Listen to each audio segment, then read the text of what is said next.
All right, welcome everybody to the Arizona Baseball Preseason Press Conference. We're going to have head coach Jay Johnson, followed by select student athletes. We're going to go ahead and get started with Coach. If you have questions, please raise your hand and I will call on you.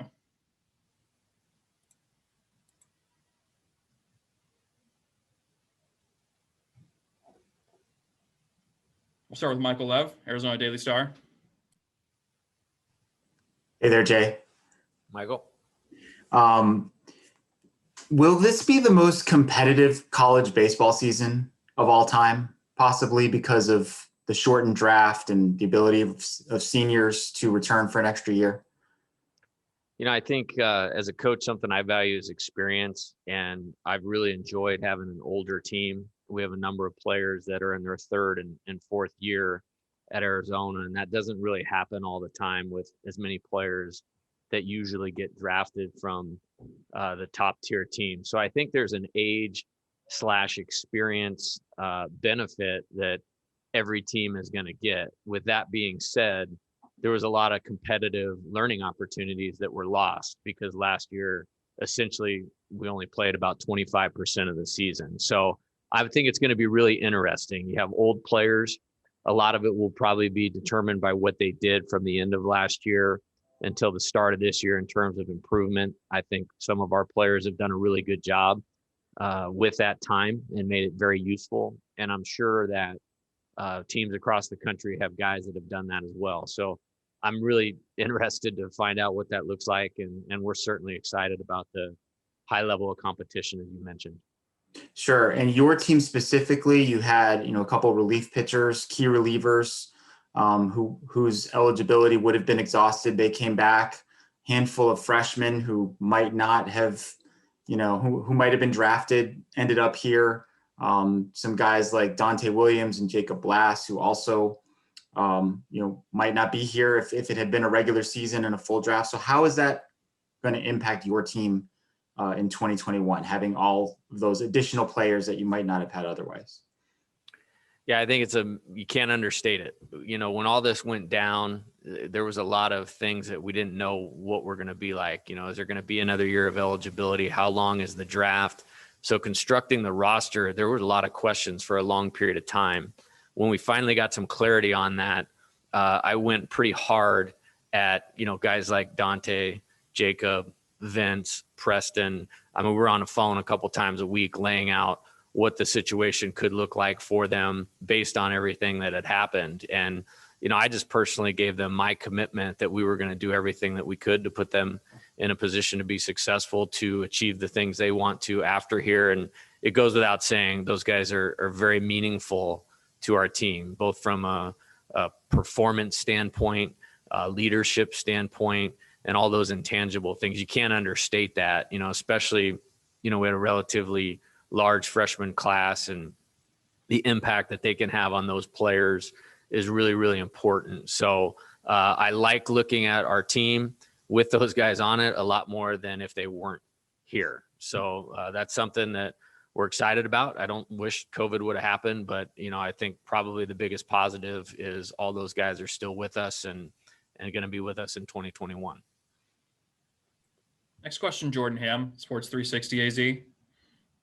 Hey, Jay, we all know how much of a grind a college baseball season can be. When that is taken away from you, how did you use that time to reflect and adapt as a leader for future seasons? Yeah, it's a good question. I think the first thing was kind of getting back in sorts with, every day of my life for the past 20 plus years has been as a college baseball coach in the spring. And so those first couple of weeks, there was a lot of what's going on right now? Almost like a part of you was dead. So once I got past that part of it, there was a lot of reflection. I watched every pitch of every game that we played last year to try to help our players that were returning, put them in a better position to be successful this year, and really identify what those players need to do to be the best they can be to make a positive contribution to our team. And I feel really good about that with the returning players. That was kind of the first task. The second task was really looking at what do we need to do to get these guys that may have moved on to professional baseball back in the boat. Like that wasn't just okay, yes, we're coming back because of this type thing. I mean, there's good players that have good options. So then there was the roster construction component of it. And that was literally an everyday thing from, let's call it, the pandemic start until finding out that everybody was going to get an extra year back, to the draft is only going to be 5 rounds, through what players are maybe making decisions to go somewhere else because the guy that was in front of them was going to return. So then just kind of getting the team together was kind of the next priority, and then from there, I think a real positive for me was I don't turn this off. I mean, it's a 24/7, 365 deal for me is Arizona baseball. And what are we going to do to be the best that we possibly can be? So there was a little bit of time almost to step back a little bit, enjoy some time from a family standpoint. And personally, that was really, really good for me. I think something that I appreciate from the players part of it is every day when they've come to practice, I feel like there's a different appreciation for what they have and the opportunity that they have. And I would say that's probably the same for myself and all of our coaches. And then, every year I'm always doing things to try to get better and improve myself as a leader and as a coach, and spent that time wisely. I think the next thing, which doesn't have anything to do with this team, is learning how to recruit when you're not on an airplane, you're not in a hotel, you're not on the 10 freeway, driving up to Phoenix, and relative to Zoom and doing things of that nature to build relationships with prospects. So to be honest with you, the work was different, but the volume of it was not. But with that being said, I'm very excited to get away from my desk, off of a Zoom computer, and out at third base running the offense, making decisions and putting our team in position to be successful. And from a recruiting standpoint, do you think you could, for future seasons when you're able to go out on the road and be face to face with these guys again, were you able to take, and your staff able to take, some technology things that you guys might implement in the future where it could still be a remote atmosphere and utilize things to kind of strengthen the recruiting? Yeah, 100%. I think one of the strengths of our staff recruiting wise is work ethic. The players you'll talk to today, the reason we got them was because of personal relationships and ability to connect with them and be in their home, and them seeing us at games that they were pitching in or playing in. And I think that's something that we're going to go back to whenever we're allowed to go back to doing that. I do think the Zoom thing and technology, as you mentioned, has been really, really good. That's certainly a lot more personal than a phone call. And then, we can really lay out the opportunities that players have at Arizona academically as a member of our program, trying to move themselves in a direction of having the type of life they want as a professional baseball player, as a great person. I think that was very beneficial, and that's certainly not something that I'm going to go away from once we move out, because those connections have been good. They're not as good as being in a living room or being at a game, but I think it's something that we'll use going forward. Thank you. Next question, Alec White, Arizona Daily Star. Hey, Coach. One of the NCAA websites had Jacob Berry, one of your freshmen, picked to be the freshman of the year out of the Pac-12. So I'm curious, what have you seen from him so far in practice? Yeah, Jacob's a really talented player. I think he's a switch hitter, and that's a difficult task for anybody. He's probably as good as anybody I've seen relative to being the same, both as a right-handed hitter and as a left-handed hitter. And I think that's tremendous value for our team. He's much better defensively maybe than I had anticipated coming in. Really solid hitting skills. He's a very good competitor. I think he's been able to slow down our pitching staff in terms of seeing the ball well and managing the strike zone and all of those types of things really, really well. And I think this pitching staff that we have will prepare all of the freshmen to have a chance to be successful once they get into the game. Now, once they get into the game, the whole key is to be able to just keep things slow and stay in your routine and stay in your process. And you don't really know those things until you see them. But we're excited to have him. I think he's going to be a big part of our team this year and in the future. The team website has him listed either first base or a third baseman right now. Is there one particular direction of position that you want him to play this season? I think the majority of his time will be as a third baseman or as a designated hitter. He certainly can play first base. I think one of the positives, like I said, was he's a much better further along defensively than I anticipated. And that gives us some flexibility, which is important this year, obviously having Brandon back at first base. Thanks. Next question will go back to Michael Lev. You obviously want to have the best pitching staff you can have every single year, but was there a certain point during your tenure here where you came to the conclusion, like, we just have to invest more on that side of things to be the program that we want to be? Yeah, that's a good question, Michael. I think every year I'm evaluating everything that we do and how well we do it and what we do well and what we need to improve on, and then make necessary adjustments. Interesting story. When I took this job, I actually had a few people to tell me not to take it because the pitching was in such bad shape, which I think that was obviously wrong because of our early success. But that first year, it was essentially 5 guys carrying the bulk of all of the innings.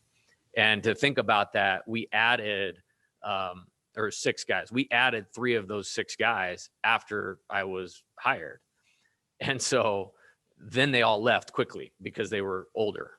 And so I remember early on looking at this thing and the early recruiting dynamic in baseball, going like, hey, we may not be able to line this thing up as quickly as I would like because of the nature of recruiting in baseball from a pitching standpoint. I believe there's always position players out there, but elite pitchers are really, really hard to get. Well, having that early success that we had allowed us to get into some of those early recruiting battles and win them. And we did. And now that is the makeup of the pitching staff that you see now, which I'm incredibly excited about. I think we've always tried to invest on the pitching side of it. This year, there's 15 pitchers on scholarship, and there's probably 7.5 to 8 of our scholarships are invested in the pitching staff. So I think it's a unit that has the potential to perform at a high level, and I expect them to perform at a high level. Did you always know that it was going to take time to build that side? That it wasn't something you could do like it just in one recruiting class? I think there's a couple things relative to that. We certainly worked to do it as fast as we could. I think when you look at the class of 2016, 2017, and 2018, we probably had our best pitching recruit get drafted, and all of them signed for over $2 million. And so that maybe had a little bit of an impact on it, the early recruiting dynamic. But I want to win every game that we play. I showed up here with the first game with the intention of it doesn't matter who we have or what the circumstances are, because nobody cares. Your job is to get better and to compete. And so that's always the way I've looked at it. And I want our team to always know that we can win any type of game that we play. If it's 1-0, great. Let's go. Let's take those 3 good at bats in a row one time during the game. That's going to help us win that game. If it's 16-14, just keep staying with it. Keep putting good at bats together, keep playing defense. We'll find the right guy in there to slow it down. And I think that will be a unique quality that this team has, and something that we're promoting and trying to drive home as a formula for winning. But you don't always get to say of how every game is going to go. So we want to really be good at, no matter what the circumstance calls for that day, that our play is going to put us over the top. Sure. And one more question about pitching. How do you view the acquisition, for lack of a better word, of Coach Yeski as part of that overall investment? Yeah, I think it's huge. I think, there's no doubt at the 2019 season, at the end we're the best offense in college baseball. If you sit back and you think about that, I think opening night, 6 of those players have all been drafted very high, like in the 4th round or higher, which is pretty significant. The other 3 are Brandon, who you're going to talk to in a little bit, Dante, who you're going to talk to in a little bit, and Jacob Blass, who's one of our best players. And so that was a really, really unique and special group. But you're never going to outcoach your own bad pitching. And that wasn't a very good pitching staff. The one guy or two guys that contributed positively are Quinn, who you'll talk to in a little bit, and Vince Vanelli. Other than that, that was a really rough go round. I think when we added Coach Yeski, for me, the most important part was we have a pretty good competitive culture on our team. And I feel like we've always had that from the position player side of it. That's what I wanted on the pitching staff side of it. And I think it was perfect timing, because then you add Garrett Irvin, Dawson Nets, Chandler Murphy, all at the same time as Coach Yeski coming in here, so they could start together and work together. I think the timing of it was great.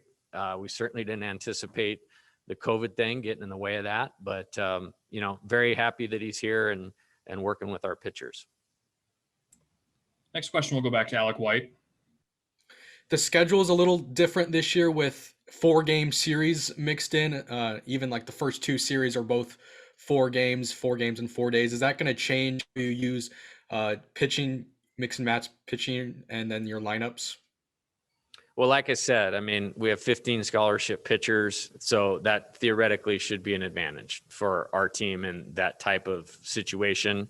I think I kind of have them categorized and where everybody fits in my mind. We do have one more weekend of scrimmages and inter squads, and I'm a coach that believes in the value of every day, and I want to line this thing up to give us the chance to win every single game. And so when I look at it, I think we're in a really good spot where the 9 pitchers that pitched the best for our team last year in the abbreviated 2020 season are all returning, and then adding, Chase Silseth, TJ Nichols, Austin Smith, a guy like Trevor Long, to those guys. I really like the opportunity of having those 4-game series. And I expect us to be competitive and in position to win all of those games because of, run prevention that's going to be led by the pitching staff. And then just during the last couple months, when things were closed down during summer and then kind of in fall camp, how much interaction did you have with the team? And did you get a sense that even when you weren't around them, that they were able to train and be in the weight room, do hitting drills on their own? Were you able to get a sense of how they did that? Yeah, a lot of communication. I mean, that's a hallmark for me. I want the expectations to be really clear for the players. And when the season was over, abruptly, the way that it was, we tried to stay connected like once a week on a Friday and do a team Zoom, and had some speakers, some former players of mine that are major league players, some team building motivational stuff. And then that became kind of difficult because we're kind of in this in between. Are we last year's team? Or are we this year's team? So I kind of moved off of that and then just moved towards individual conversations. I think when you look at each player, I think you'll look at, somebody like, Dante, who's much stronger than he was, come last season. You look at, Garrett Irvin, Quinn Flanagan, those guys put in a lot of work during the quarantine. Vince Vanelli, I think you'll see differences and improvements in their game. And like I said, we want to communicate really well, be clear with our expectations. I think it was unique in the sense that it was a scenario that none of us, players, coaches, had ever gone through before. And back then it was kind of hard to see the light at the end of the tunnel, but the early returns in terms of the productivity we had in the fall, where the players did a really good job, during that time, and they should be commended for that. And I think individually you'll see good performances out of the guys that use that time wisely. Next question, Brian Peterson, AZ Desert Swarm. Coach, there's been a lot of talk about how good the freshman class is and the newcomers and all that. Are there any ones in particular that fans should be expecting to see on opening night? Yeah, I'm going to be a little careful in answering this specifically towards opening night. Like I said, we have 9 practices left, and we're not there yet. And one of my processes is meeting with each player for 5 minutes next week before we play at the outset of this is where we're gonna go. You asked me about Jacob Berry. I think he's got a chance to be a great hitter. Daniel Susak, obviously, is going to catch a lot for us. A tremendously talented player. I think TJ Nichols is one of the best pitchers, if not, potentially the best pitcher that we've recruited since I've been the coach here. But everything that's been written about him, said about him, all of those things don't really matter right now. What matters is them taking their talent and turning it into usable skill. And that just comes with time, and it comes with maturity. There's more guys, Chase Davis, all these guys have the physical skill set to really, really help us right away this year. And then their ability to be the best version of themselves by having control or gaining control of their mindset, their talent will come out. And so I know we're all excited to see that when that happens. And you have a couple of transfers as well. You expect some of those guys to be right in the mix. The pitcher you got from Southwestern. Yeah, for sure. Chase Silseth, who's a transfer from College of Southern Nevada, will definitely be in the weekend rotation. And then Austin Smith is who you're referring to, big arm, up to 98 miles an hour. And man, that ball gets on you in a hurry. And I think when you look at mixing and matching the staff, I think there's a lot of different kind of guys that present different looks that they'll all play well off of each other and give us a really good chance to collect 27 outs with not many guys crossing the plate, which in turn makes things a lot easier on the offensive side of it, because it's a heck of a lot easier to score 5 than it is to score 9. And do you see early on in the season when it comes to pitching, trying to get into the bullpen, being more willing to get into the bullpen early in the game to get more guys in, or is it a play it by ear situation each game? Yeah, I mean, I want to go 66-0. I mean, we're going to do whatever we need to do to win that game that day. I think hopefully there's opportunities that present themselves where maybe you've extended a lead and you can get this guy in there. Ultimately, I want to set our players up to be successful. Like, to me, that's what coaching is. And if we can get ourselves in position to do that, then we'll see, a few more guys, being used. I think we have the depth to do that. We're going to be smart about building everybody's arm up carefully and deliberate in terms of how we do that. And so, yeah, you probably will. And I think, the first 5 weekends of the year, we do play 4 games in a row. And so that's something we're trying to get our team accustomed to. We have been for the last couple weeks. And the pitching depth, the pitching conditioning of those guys being able to extend is really important, because then you can slot the back end of the game, putting guys in position to be successful. So I don't think it's hey, this is what we're going to do. I'm excited about the options that we have to kind of tackle that task. Thank you. Next question back to Michael Lev. TJ Nichols and Daniel Susak are buddies from, I think, going back to Little League in Northern California. How much of a factor, if at all, was that in getting them to both come here? Yeah, we had a lot of things going for us on that whole setup. Coach Eske coached Daniel's brother Andrew at Oregon State. I coached his other brother Matt at Nevada. So there was a really positive family connection with both of us with both of those situations. Both their kids had great experiences in playing for us. So that was a real positive. And then the Sacramento area, I grew up 50 minutes away from it. So I had one of my best friends actually worked with TJ Nichols' dad. And so it was just one of those perfect storm type things. I could be wrong, but we were able to get Daniel committed. TJ was committed to another program as well for a long time. And then the second that it looked like he was going to move off of that, it was one of those everyday, type phone calls, multiple home visits, those kinds of things. And it's cool to have them both here. I'll tell you that. I think they fit in well with our returning players. I think they're mature. They're certainly going to have some learning experiences in terms of games, but I think you're looking at 2 guys that do things right. And because of that, they've earned the respect of their teammates, which is really important in building the right kind of team dynamic, and will fit in really, really well. And we're glad that they're here. Sure. And, you only have so much control over this sort of thing, but how confident are you today that you're going to be able to play all 56 regular season games? We're going to do everything in our power to play as many games as we possibly can. I think our players have done a really good job. One thing that I've noticed is when we've had their time. So when we were in our 20-hour weeks in the fall, we only had 1 positive test. And that was like a player that wasn't actually on the field due to an injury. And since we've been back together and being able to practice, we haven't had any positive tests. all the positives have come outside of the time that we've been together. You know, initially when we first got back to school, and then right on the heels of Christmas break. So the common thread is keeping us as one group, tight knit group. And, you know, knock on wood, you know, we've done a really good job of that to this point.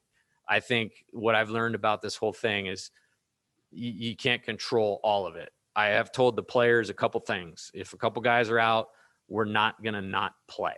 That's not how we're going to do business. I owe it to every player in the program to move forward and get them on the field as much as possible. And if we have an issue with an opponent, let's say, you know, in week 3 or 4, that opponent can't play. And then somewhere in the ACC, Louisville and Miami get canceled because of some issue with Miami. We're going to try to play Louisville. And that's how I'm going to approach it, and have a lot of support from our administration, who's been big in getting us to this point. But we're going to get on the field as much as we possibly can. We have time for one more question for Coach. We'll go back to Brian Peterson.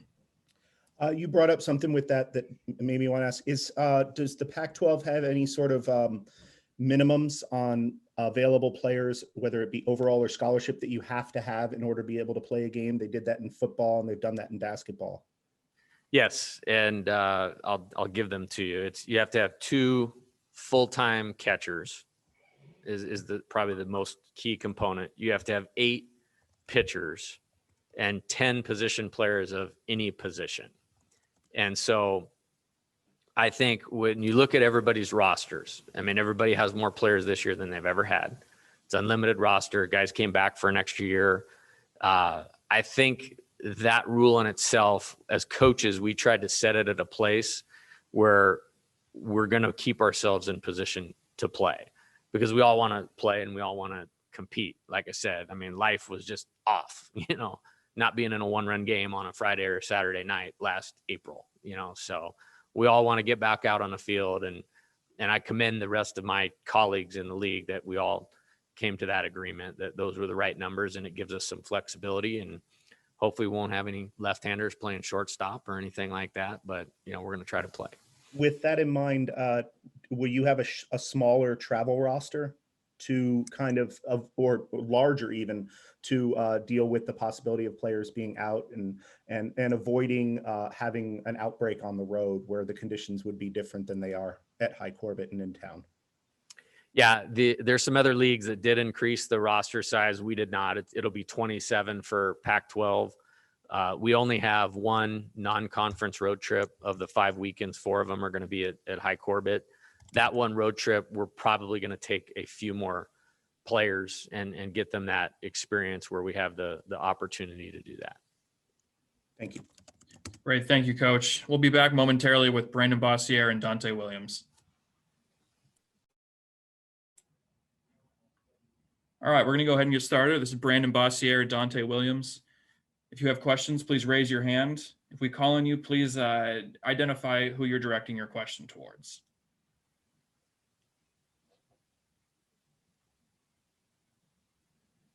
We'll start with Michael Lev, Arizona Daily Star. Hey guys, Hey, how you doing? this is for both of you. What does it feel like to finally be kind of on the brink of the season getting going here after such a long layoff? I'll start with this question. It's actually quite, baseball is the love of our life to every player on the team. So it's finally good to be able to finally see that light coming closer, being on the field with each of the players, and just having those talks of competing against another team and being closer as a team to just get to the end goal. So it's a dream come true, I guess you could say that. Yeah, like going off what Dante said, I'd say, especially having a shortened season last year, I think we can finally see the light at the end of the tunnel. We've been working really hard, especially in quarantine, and then in the fall as well as the spring. And I think we're just excited to play another team, see other faces on the field, and really compete against them. Brandon, I know that Dante was able to play a little bit last summer in Texas. Were you able to play any summer ball last year? Yeah, I was fortunate enough to go to Santa Barbara and play on the Foresters there. So we got a 30-game season in. Luckily, no COVID cases were on the team. So we had a full season, and it was awesome. And one more thing I wanted to ask both of you. Coaches always talk about this idea of controlling what you can control. Has that almost become like a way of life over the last 10 or 11 months for you guys? Yeah, for sure. It's just it's kind of one of those things that I've been here for 4 years, and hearing that statement every single day and just kind of living by that statement.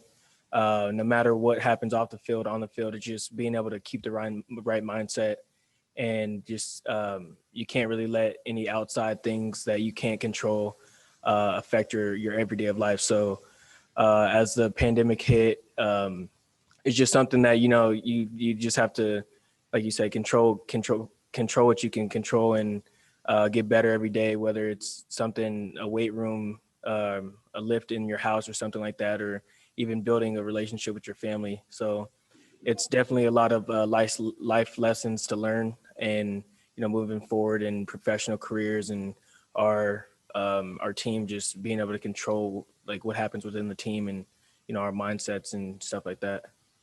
Yeah, and going off that, I think it's huge controlling what you can control and not letting outside factors affect how you are. Going back to COVID, we knew none of this was going to happen, and then we could have just let it affect us negatively. But we really, all of us on the team, we chose to continue to put our heads down and work hard in order to do good this year. And I think it really showed in the fall. A lot of guys, got stronger, got faster, and you could just tell that they've been really working. So yeah, you could really tell that they were controlling what they can control and not letting outside factors affect them. Next question, Alec White, Arizona Daily Star. Hey, this is for both of you guys. Coach, we just talked to Jay a little bit ago, and he said he expects the offense to be one of the best in the country. What do you guys think makes your lineup so dangerous to pitch to? Yeah. I'd just say the versatility of the lineup. We have a lot of guys with power as well as speed. We work really hard on two-strike hitting in practice and in training. So I think just, our vision at the plate and different things like that makes us very hard to pitch to. And also just our skill sets. I feel like we're really elite when it comes to putting the barrel on the ball. And another thing is just like the small ball aspect as well. We get a runner on first base, we move him over, and then we score him from second base. So just little things like that, I think we've gotten really good at, and we'll continue to get better at. Yeah, to kind of, Boss mentioned this in the last question. Everybody in our lineup during quarantine, did what they had to do to get better, faster, stronger. So I feel like whoever you put in that lineup, you're getting some form of athleticism and strength or power, being able to change the game in one swing, a lot of speed on the bases. You can get the pitchers all discombobulated, and we could do a lot of stuff no matter who we have out there. And then that just goes to show that during that 10-month period, or however long the quarantine lasts, that we were actually putting in the work to be a strong suit offense, and just come out and do what we have to do on every day. And Dante, you're the leadoff hitter. Do you maybe feel a bigger sense of responsibility to get the offense rolling right out of the gate, just because you're right at the top of the lineup on a daily basis? Yeah, for sure.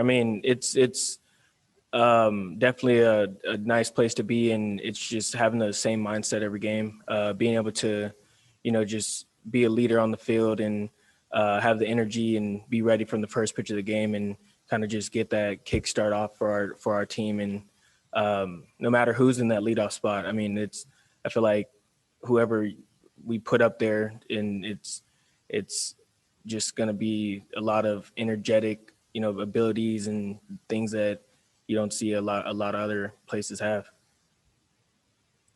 Next question, Jordan Ham, Sports 360 AZ. Hey guys, this is for both of you guys. When we were talking to Jay, he mentioned the time away from the baseball field, how hard the coaching staff worked to keep that relationship going with the current players, and trying to get players to come back if they were pursuing, Major League Baseball. How do you think your relationships with the coaching staff was enhanced when you guys were forced to step away from the baseball field?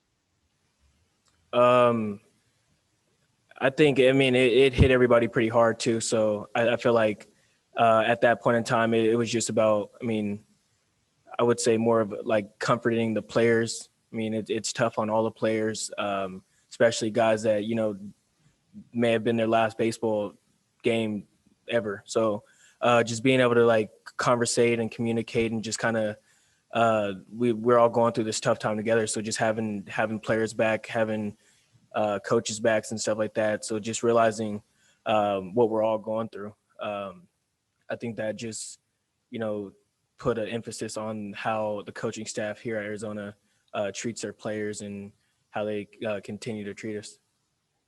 Yeah, and I really think they did a good job of maintaining their relationships with us. They were really comforting, as Dante said. And like Jay said earlier, they did a really good job of, pushing us to continue to get better and continue to work. He had a couple of, speakers on, past players, just to motivate us and help us with our mindset at the time, because it was really a weird time for all of us. We hadn't expected any of it to happen. So, it was just really good for us just to, continue to build our mindset and, push forward. Were there any of those former players, those talks or speeches that they had that really stuck out to you guys? Yeah, I remember we met with somebody on Zoom, catcher for the White Sox, and he was pretty much just sharing with us like his journey going into pro ball and the different obstacles he had to face, and it was just pretty much about like you guys mentioned, control what you can control. At the end of the day, it's your mindset over everybody else's. So it's just a matter about how you're gonna go about moving each day and how you're gonna compete each day, and wonder how you're gonna get better. Just focus on the task at hand. So I think that really stuck out to me. Yeah, for me, I'd say Kevin Ginkely is a pitcher here a couple years back, and now he's a pitcher on the Arizona Diamondbacks. And, I feel like we could all relate to what he said, being a player here. And, just his experiences here, they could help us grow as a player. And then, he's just telling us about his off-season routine and what he was doing. So, just knowing what it takes to be a professional ball player and, implementing it into our lives, I thought that was very helpful. Thanks, guys. Next question will go back to Michael Lev. Jay has invested a lot of resources in the pitching staff to raise the level of that side of your team up to where the offense has been for several years now. To what extent have you guys noticed that with this particular staff, going up against those guys in intra-squad scrimmages? From the moment Coach Yessie stepped foot on the field and campus and stuff like that, I knew what we were getting out of him. And I feel like immediately from that first like bullpen or inter squad we started competing in, it's just a different, nature out there within the pitching staff and him. It's more competitive. I feel like every pitcher that gets on the mound, they just have the dog mentality that they don't care who's in the box, and they're going straight at the hitter, and it's just like I'm the best pitcher on the planet. So I love seeing our pitchers like that, and I love playing defense behind pitchers like that. So I'm just excited to see the firepower they have when they get on the mound and we finally don't have to face them. Yeah, their stuff's definitely elite. A lot of the guys we've gotten over the past couple of years under Coach Yessie, they've done a really good job, especially with their how they compete on the mound. I know for us hitters, it's definitely an uncomfortable at bat, but it also challenges us to get better. So I'm really excited for this season and what it holds for the pitching staff. I think, it's going to be really good. We've gotten really good defensively as well. So I think by them filling up the zone and continuing to compete on the mound, it's going to be a really good season for us. Sure. Now, obviously, velocity isn't everything, But Jay has alluded to a handful of newcomers who are throwing in the mid 90s or even upper 90s. Have you guys noticed that as well? And how much harder does that make it on you as hitters when you guys are bringing heat like that? Yeah, I mean, it's not only that they're throwing 98, upper 90s. They also have, really good off-speed pitches as well that they could throw for strikes. So you have to keep that in the back of your mind as well. So it's definitely challenging for us, especially this year. We have a couple guys that are like that. But I mean, it's also making us better as well going into the season. Yeah, and then just to piggyback on what Brandon said, it's not just about the hardest throwing guys or anything. It's about filling up the zone, and those type of guys do that too. And it's throwing secondary pitches for strikes, keeping the hitter off balance, and being able to control the run game and stuff like that. So it's going to be really, really hard for opposing teams to just get something going with our pitching staff, and that's a big shout out to them.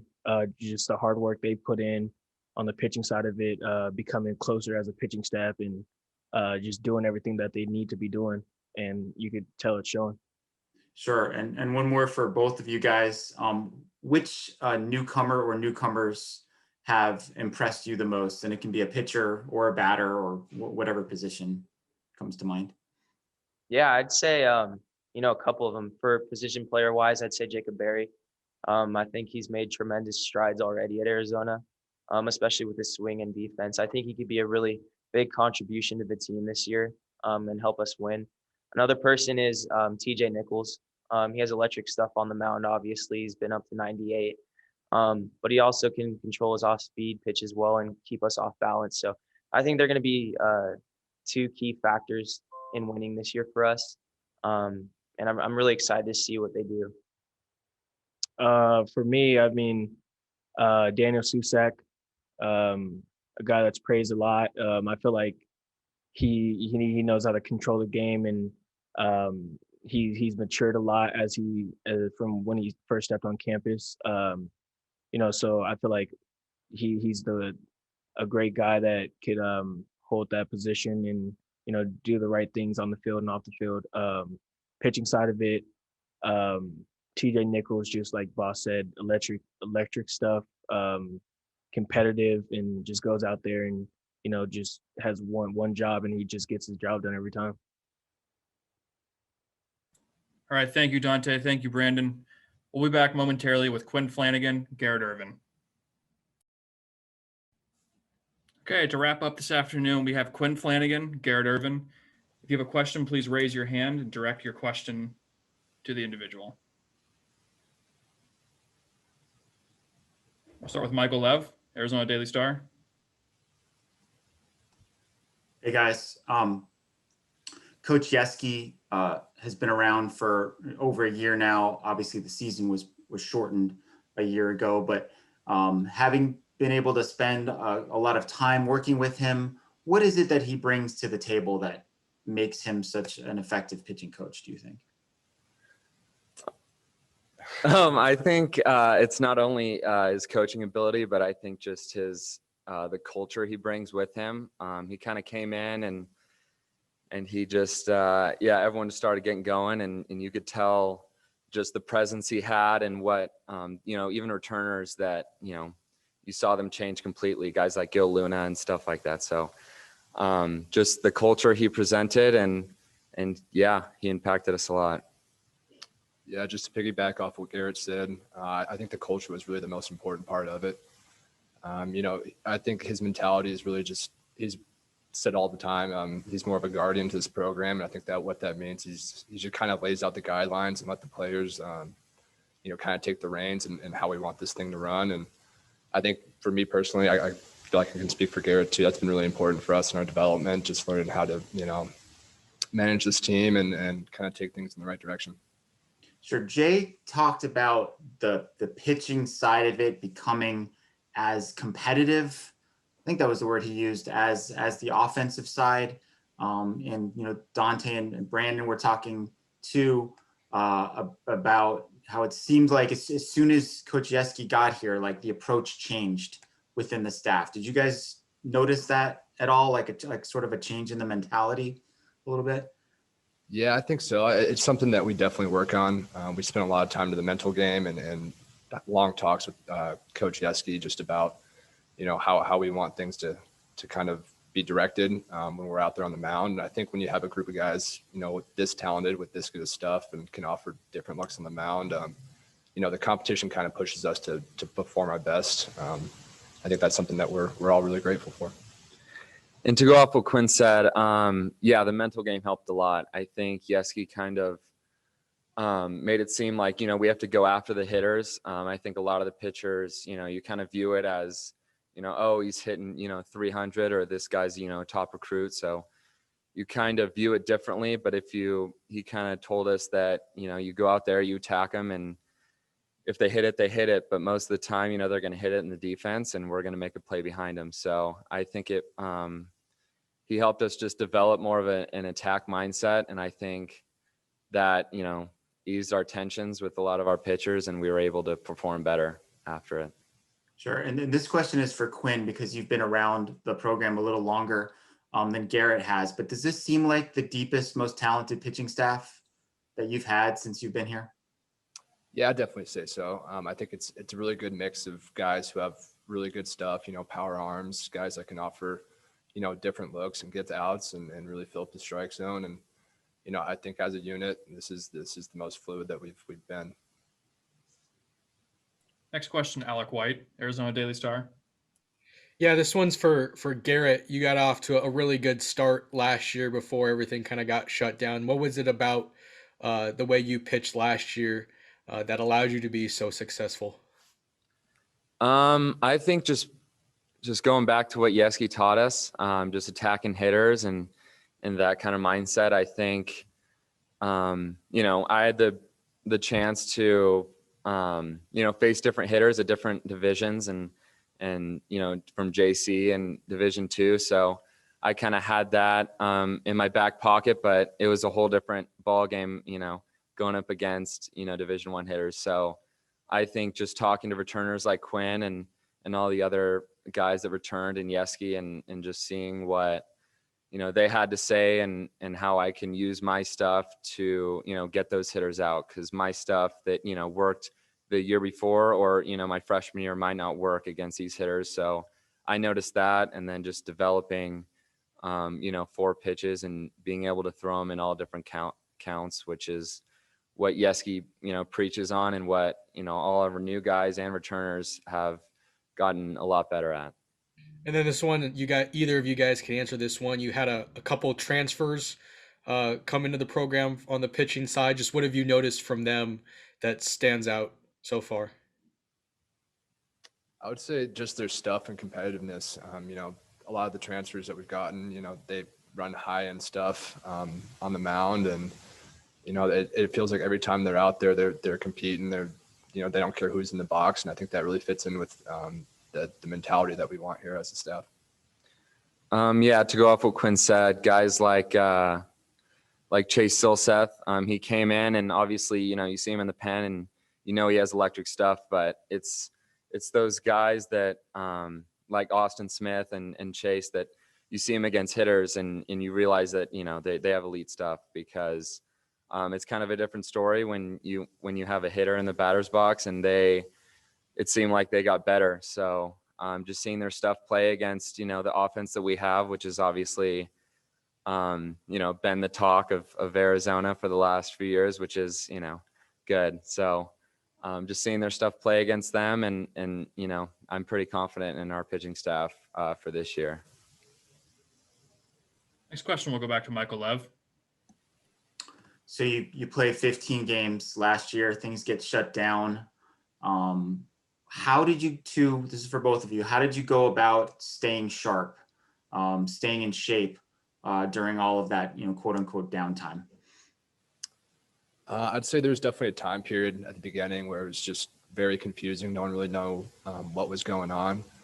But then after you get past that, it's basically the new level of normal is just not really being sure what's going to happen next. And just have to kind of, be flexible and figure out ways to get your work in. For me personally, I stayed in Tucson. We found a facility that, we were able to work out at in small groups, following all the protocols. And, I think that was really important for me, just to be able to have a place where I can continue to train. And I think I definitely got a lot of good work out of it.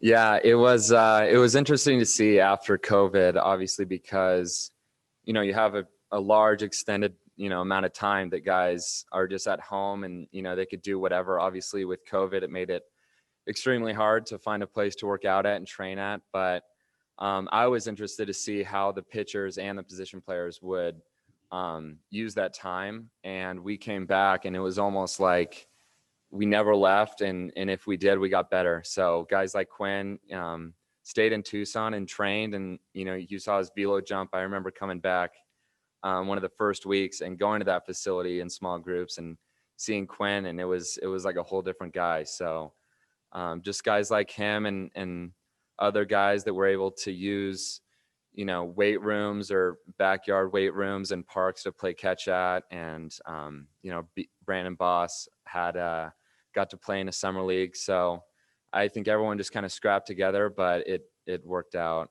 It definitely worked out for this year. Did either one of you play summer ball last year? No, we didn't get the chance to. So is it particularly hard maybe for pitchers to find someone that you can play catch with or that you can actually pitch to, or a place to do that? Is it harder for you guys than, let's say, for maybe a batter or a position player?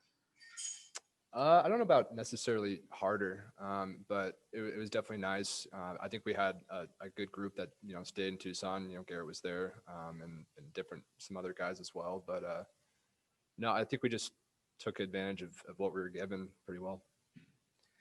Yeah, it was kind of, for me back home, I had some friends that play college baseball, but I think there were some pitchers that got together that were obviously local that we could throw with. But I think we have an advantage just because, we could throw into a net, but for hitters, it's kind of, getting live ABs is a whole different scenario than hitting a ball off a tee. So I think, the offense as well as our pitching staff really adapted well to the circumstances.